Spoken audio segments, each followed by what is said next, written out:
not Europe. Yes. Yes. Just like you say, it's only us that can make it happen. And this.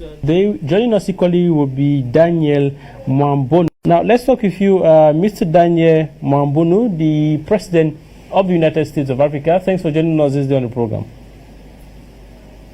It has been a great pleasure to be part of this important program, Views on the Continent, focusing on issues that affect the African continent.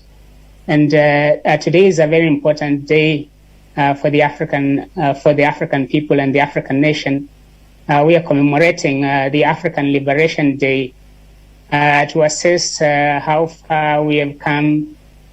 And I'm the president of United States of Africa, and this is an organization registered in Texas, United States, to unify the African continent and also unify all people of African descent into one state.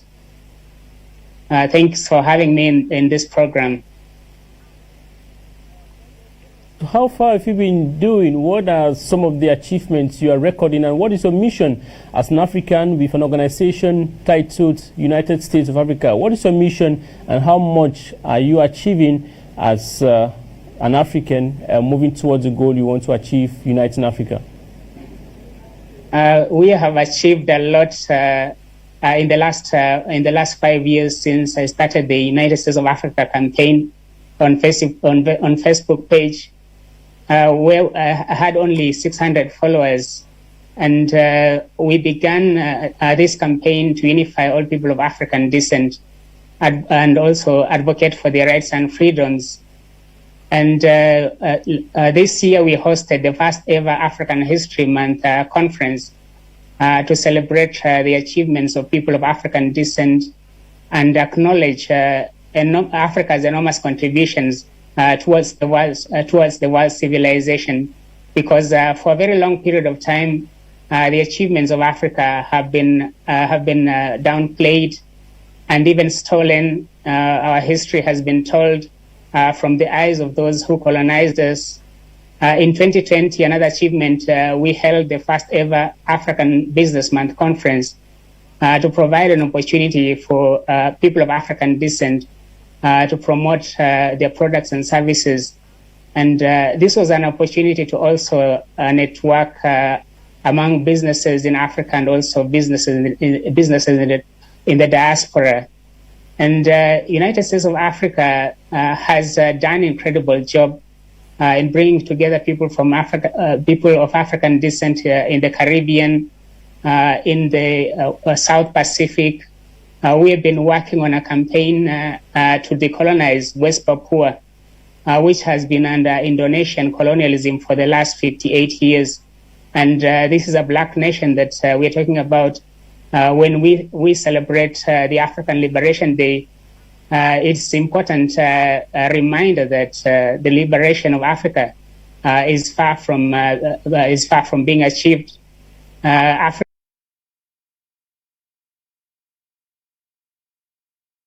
in Africa, and apart from the militarization of Africa by Western powers, we have seen them control even our leaders and control the decisions that are made in Africa.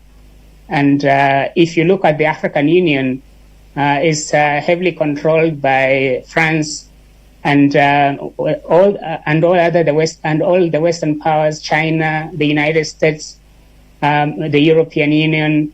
These are the people that control the African Union. And as we celebrate the 58th anniversary of the founding of the Organization of African Union, we are seeing a very shaky African Union that cannot even fund its own budget.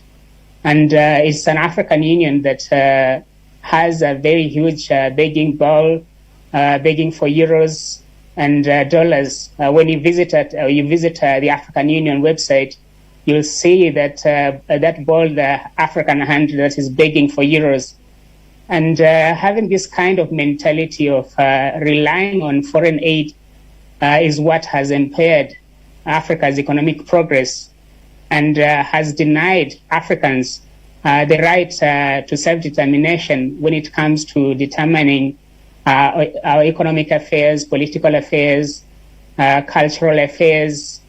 Today, the African Union launched the African Cultural Renaissance, and this is an important step to assert Africa's sovereignty when it comes to African culture and protecting our national heritage. But we are launching the African Cultural Renaissance when thousands of African stolen artifacts are in British museums, they are in French museums, German museums. So I believe that this is a wake-up call for Africans and also for the African Union to begin taking bold steps to ensure that all these stolen artifacts of Africa are returned to Africa. We cannot be claiming to be celebrating independence when we see that there is an ease in Mali, there is an ease in Somalia, there are a lot of conflict and a lot of terrorism activities in Mozambique, and many other African countries are in a state of despair. People are begging for even food and water. More than 58 years after the founding of the African Union, or which was called then the Organization of African Unity, it speaks bold about we as an African people. It shows that we really have a long way to go if we are to. Yeah. Daniel, let's know from you as promoting the United States of Africa. What are some of the bottlenecks? Let's know one or two challenges you're facing towards achieving this United States of Africa. What are the difficulties or the setbacks? Is that our first is a lack of support from the African Union, a lack of support from the African media, and also a lack of support from African political leaders. Many times we have invited the political leaders and even the cultural leaders to attend our events. They don't even reply or respond. And I thought that being from, I'm from Nairobi, Kenya, which is a very strategic country in Africa, I probably would have received some support from the Kenyan media, but I never received any support from the Kenyan media. It's just recently that I've started seeing Mount Kenya Times supporting what we are doing in the United States of Africa.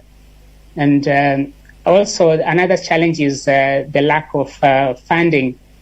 To fund Pan-Africanism, getting funding is a great challenge because we are fighting to liberate Africa from foreign domination and also the economic domination. And these are the same people that usually fund non-profit organizations in Africa. So I've been preaching the message of self-reliance, encouraging Africans to support the United States of Africa so that we can demonstrate to the world that we are capable of managing our own affairs, and we are capable of supporting our own organizations and work towards the realization of United States of Africa. Because I believe that working together, it will be much easier for us to accomplish this ambitious goal.